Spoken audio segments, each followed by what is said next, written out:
नमस्कार विद्यार्थी मित्र हो, आरटेक एज्युकेशन या यूट्यूब चॅनलमध्ये आपलं हार्दिक स्वागत.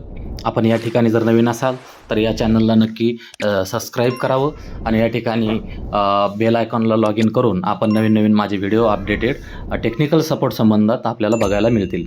तर आपण आज बघणार आहोत यशवंतराव चव्हाण महाराष्ट्र ओपन युनिव्हर्सिटी जी आहे, मुक्त विद्यापीठ जे आहे, तर त्याच्यावरून आता 2024-25 करिता जे काय अभ्यासक्रमाला जे शिकत असतील तर त्यांचे हॉल तिकीट उपलब्ध झालेले आहेत आणि ते मोबाईलवर कसे डाउनलोड करायचे ते आपण या ठिकाणी बघणार आहोत. तर चला तर आपण या ठिकाणी मोबाईलवर हॉल तिकीट कसे डाउनलोड करायचे ते बघत आहोत. गुगल ओपन करायचं आहे आणि गुगलमध्ये YCMOU असं टाईप करायचं आहे किंवा YCMOU.digitaluniversity.ac ला क्लिक करू शकता. या ठिकाणी YCMOU.digitaluniversity.ac हे वेबसाईट ओपन होईल. वेबसाईट ओपन झाल्यानंतर या ठिकाणी हॉल तिकीट हे ऑप्शन दिसत आहे, याला आपण आता क्लिक करणार आहोत.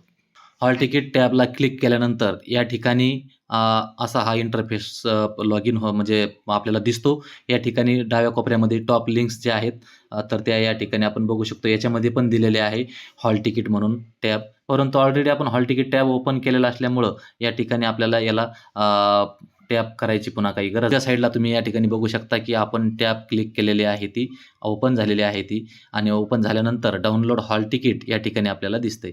या ठिकाणी तुम्ही जेव्हा बघताय तर तेव्हा सुरुवातीला या ठिकाणी एक्झाम इव्हेंट जे आहे, एक्झाम कधीची आहे या ठिकाणी तुम्हाला ती बघायला मिळते. परंतु या ठिकाणी एक लक्षात घ्यायचं आहे की फेब्रुवारी-मार्च 2025 असं ऑलरेडी या ठिकाणी आलेलं आहे. परंतु एक लक्षात ठेवायचं आहे की आपली जी परीक्षा आहे तर ती 2025मध्ये जरी असली, परंतु या ठिकाणी आपली परीक्षा ही फेब्रुवारी-मार्चमध्ये नाही तर जानेवारी या महिन्यामध्ये होणार असून या ठिकाणी त्याचे हॉल तिकीट उपलब्ध झालेले आहेत. आणि या ठिकाणी आपण फेब्रुवारी-मार्च 2025च्या ऐवजी या ठिकाणी जर क्लिक केलं तर या ठिकाणी डिसेंबर 24 सुद्धा दाखवते, ऑगस्ट 2024, मे जून 2024, परंतु आपण जाणार आहोत आपल्या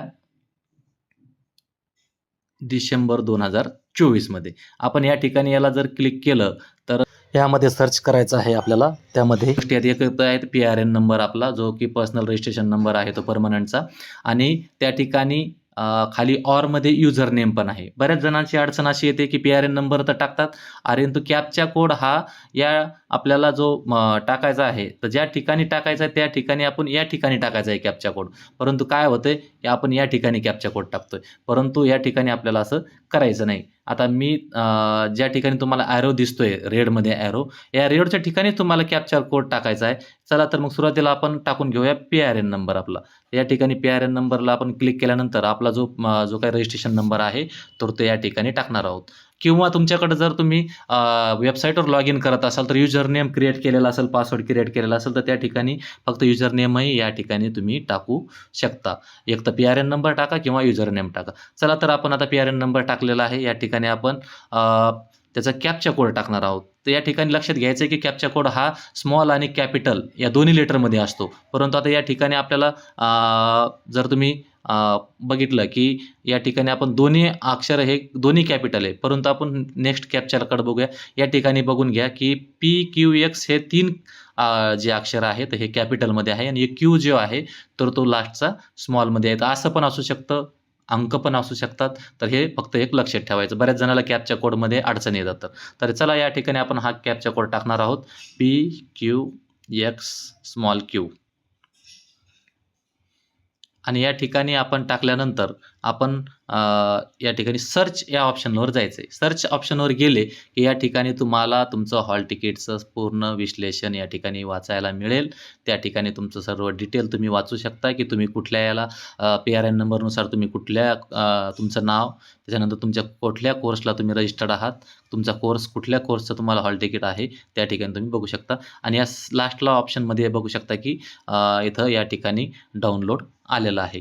आता हे या ठिकाणी तुम्हाला डाउनलोड करायचं आहे. तर या ठिकाणी तुम्ही या डाउनलोड ऑप्शनला क्लिक केल्यानंतर बघा तुमचं हॉल तिकीट जनरेट झालेलं आहे आणि ते प्रिंटसाठी उपलब्धसुद्धा झालेलं आहे.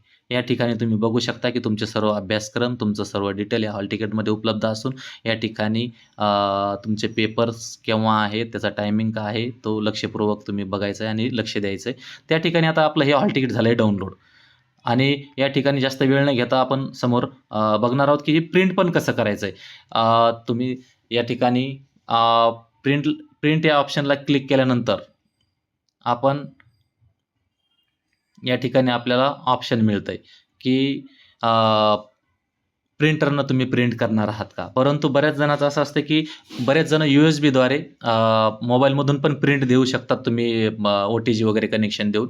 परंतु जर आपल्याला पुढं हॉल तिकीट जर हे पाठवायचं असेल तर या ठिकाणी आपण काय करणार आहोत की आपल्या ज्या इंटरफेस जो झाला आहे प्रिंट म्हणून दिलेला मोबाईलमध्ये, तर या ठिकाणी आपण असा आपल्याला ह्या 2 बाजू ज्या आहेत तर ह्या बघायला मिळतात.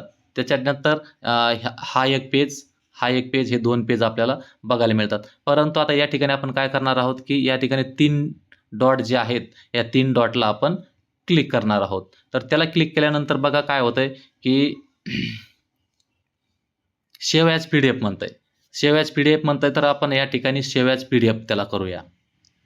सेव्ह ॲज PDF केल्यानंतर आपले जे काही फोल्डर असतील मोबाईलमधील ते सर्व या ठिकाणी दिसतील. परंतु आपण काय करणार आहोत की कुठल्याही स्पेशल फोल्डरवरून जाऊन शोधण्यापेक्षा या ठिकाणी आपण काय करणार आहोत की या ठिकाणी सेव्ह जे बटन दिसतंय खाली, तर या ठिकाणी आपण या सेव्ह बटनासाठी यशवंतराव चव्हाणच्या जागी आपण टाकणार आहोत हॉल तिकीट आणि याला सेव्ह करणार आहोत.